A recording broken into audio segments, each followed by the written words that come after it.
Hello everyone, welcome again to my YouTube channel Omlan Chemistry and this is my second video on the ongoing special lecture series Quantum Mechanics और आज हम discuss करेंगे wave function के ऊपर। तो Louis D Broglie ने electron और electron like microscopic particles जो है उसका वेव पार्टिकल ड्युअलिटी को एस्टेब्लिश किया था और ये जो वेव फंक्शन है ये पार्टिकल का वेव नेचर के साथ एसोसिएटेड है। तो ये particle is distributed in space like a wave. Okay, एक पार्टिकल मतलब एक microscopic particle, electron like microscopic particle, वो हमेशा स्पेस में वेव की तरह घूमता रहता है और ये जो वेव वो क्रिएट करता है इसको हम लोग एक मैथमेटिकल फंक्शन के जरिए रिप्रेजेंट करता है, तो उसको हम लोग बोलेंगे वेव फंक्शन। ठीक है, तो इलेक्ट्रॉन के लिए ये जो फंक्शन है इसको हम लोग बोलेंगे साई, PSI, इसका प्रोनाउंसिएशन है साई और ये है इसका सिंबल। ठीक है, तो ये जो वेव फंक्शन जो है इसके अंदर ही इलेक्ट्रॉन का सारा जो प्रॉपर्टीज है वो छुपा हुआ है। ठीक है, वो कैसे घूमता है, उसका जो मोमेंटम है, एट्सेट्रा एट्सेट्रा। तो इसको सॉल्व करने के बाद हमको इसका प्रॉपर्टीज़ का पता चलेगा। तो इसको सॉल्व कैसे करेंगे? इसको सॉल्व करने के लिए आर्विन श्रोडिंजर ने एक स्पेशल इक्वेशन बनाया था जिसको हम लोग श्रोडिंजर श्वेब इक्वेशन बोलते हैं। H cap psi equal to E psi, where H cap is the Hamiltonian operator. ये एक ऑपरेटर है जो साई के ऊपर ऑपरेट करेंगे और ऑपरेट करने के बाद हमें उसका एनर्जी मिलेगा। ठीक है, तो ये जो इक्वेशन है ये इक्वेशन का डिटेल और इक्वेशन का जो एक्सरसाइज कैसे डील करेंगे डिफरेंट सिस्टम के साथ, ये हम लोग एक अलग वीडियो में इसका डिस्कशन करेंगे। तो फिलहाल आज का हमारा जो टॉपिक है वेव फंक्शन, हम उस पर कॉन्सेंट्रेट करेंगे। तो आप कोई भी रैंडमली एक वेव पकड़ लीजिए। तो ये है एक वेव, ट्रेडिशनल वेव। तो ये वेव एक्स डायरेक्शन में प्रोपागेट हो रहा है, मतलब ये एक्स डायरेक्शन में मान लीजिए कि जा रहा है। तो ये वेव का दो पार्ट है, एक है पॉजिटिव पार्ट, एक है निगेटिव पार्ट। तो ये जो आपने ये लाइन दिखा है, लाइन के ऊपर का जो पोर्शन है वो है पॉजिटिव पार्ट और नीचे का पोर्शन है निगेटिव पार्ट। ये वेव का जो टॉप जो पोर्शन है, मतलब मैंने जो एरो करके जो दिया है, जो टॉप मोस्ट वैल्यू है, इसको हम लोग बोलते हैं एम्पलीट्यूड। ठीक है, तो मान लीजिए ये जो वेव है ये वेव साई का वेव है। ठीक है, मतलब यही साई है, इलेक्ट्रॉन का जो वेव लाइक नेचर है, वेव लाइक जो मतलब वेव के जरिए जो वो घूमता रहता है यही है। तो इसको हम लोग कैसे रिप्रेजेंट करेंगे? साई एक्स, जो कि हम इसको बोलेंगे प्रोबेबिलिटी एम्पलीट्यूड। मतलब इलेक्ट्रॉन मान लीजिए एक्स डायरेक्शन में ऐसे जा रहा है, तो ये जो साई एक्स है इसको हम लोग बोलेंगे इलेक्ट्रॉन का प्रोबेबिलिटी एम्पलीट्यूड। ठीक है, लेकिन हम लोग जब फिजिकल रियलिटी का बात करते हैं तो हमेशा हम लोग पॉजिटिव क्वांटिटी को ही हम लोग सिग्निफिकेंट मानते हैं। फॉर एग्जांपल, आप कभी भी ये नहीं बोलते कि मैंने आज -20 किलोमीटर ट्रेवल करके आया हूँ। आप ये कभी नहीं बोलेंगे, आप हमेशा इसको पॉजिटिव ही बोलेंगे। हाँ, आपका ये हो सकता है कि आपने अपोजिट डायरेक्शन में आपने ट्रेवल किया था, लेकिन इन रियलिटी हमने जब सिग्निफिकेंट टर्म के साथ हमको जब डील करना होता है तो हम हमेशा पॉजिटिव क्वांटिटी में ही हम लोग एक्सप्रेस करते हैं। ठीक है, पॉजिटिव वैल्यू में। तो सिमिलरली ये जो इलेक्ट्रॉन का जो ये मोशन है, मान लीजिए, तो ये स्कीमेटिक डायग्राम है। ये जो इलेक्ट्रॉन का जो मोशन है, ये मोशन अगर नेगेटिव में चला जाए तो फिजिकल रियलिटी में इसका सिग्निफिकेंस उतना नहीं रहेगा, क्योंकि नेगेटिव का सिग्निफिकेंस नहीं होता है। तो इसीलिए सिग्निफिकेंस उसका रिवील करने के लिए कि इलेक्ट्रॉन कैसे घूम रहा है, उसका जो सिग्निफिकेंस, उसका प्रोबेबिलिटी को हम लोग सिग्निफिकेंटली एक्सप्रेस करने के लिए एक और टर्म का इंट्रोड्यूस किया गया। इसको हम लोग बोलेंगे प्रोबेबिलिटी डेंसिटी।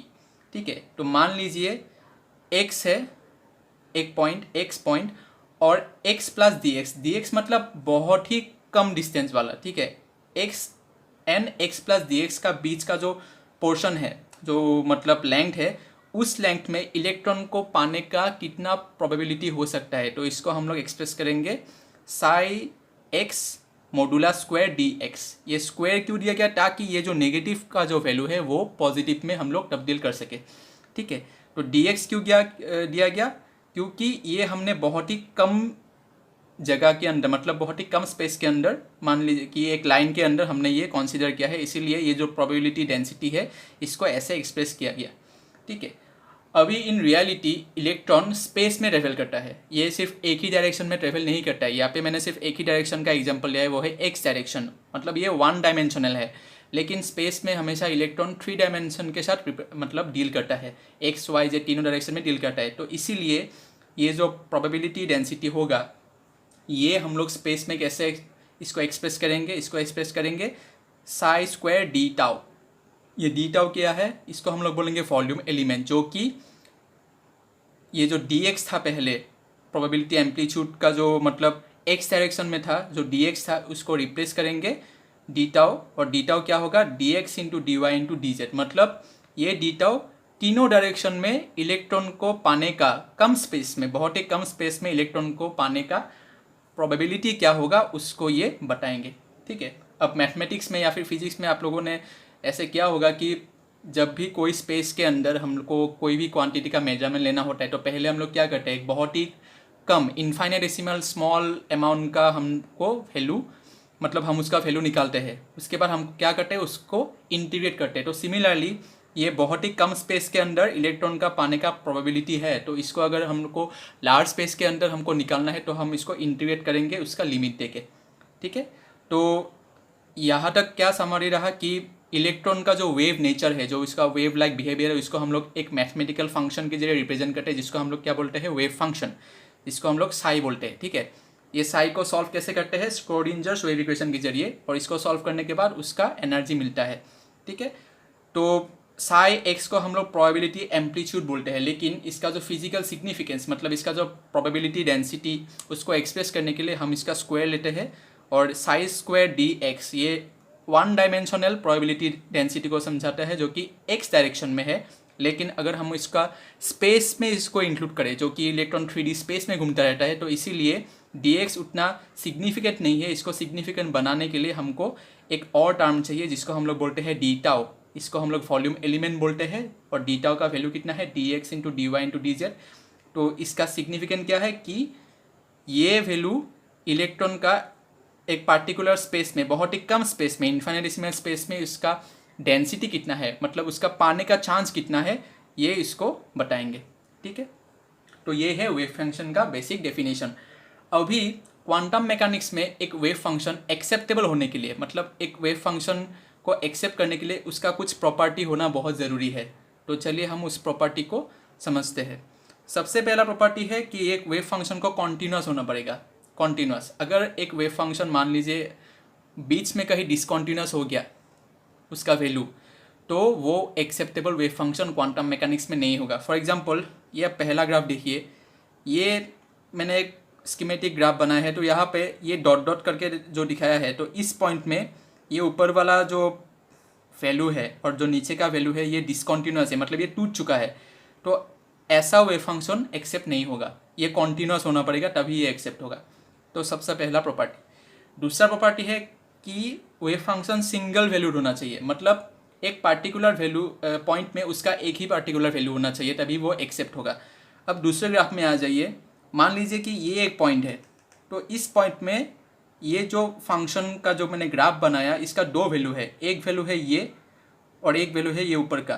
तो एक ही टाइम में इसका दो वैल्यू है, तो ये एक्सेप्ट नहीं हो सकता। हमेशा एक पार्टिकुलर पॉइंट में फंक्शन का एक ही वैल्यू होना चाहिए, तभी वो एक्सेप्टेबल वेव फंक्शन होगा। तीसरा है फाइनाइट।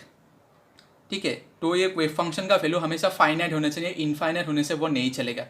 तो यहाँ पे देखिए ये जो जीरो है, जीरो पॉइंट में इस पार्टिकुलर फंक्शन का वैल्यू देखिए, यहाँ पे मतलब ये जो ग्राफ है, ये ग्राफ में जो ये जो लाइन है, ये जो कर्व मैंने बनाया है, ये कर्व ये ग्राफ का ये जो एक्सिस है इसके साथ लगा ही नहीं है, मतलब ये जीरो पॉइंट में इसका जो वैल्यू है वो इन्फिनिटी है।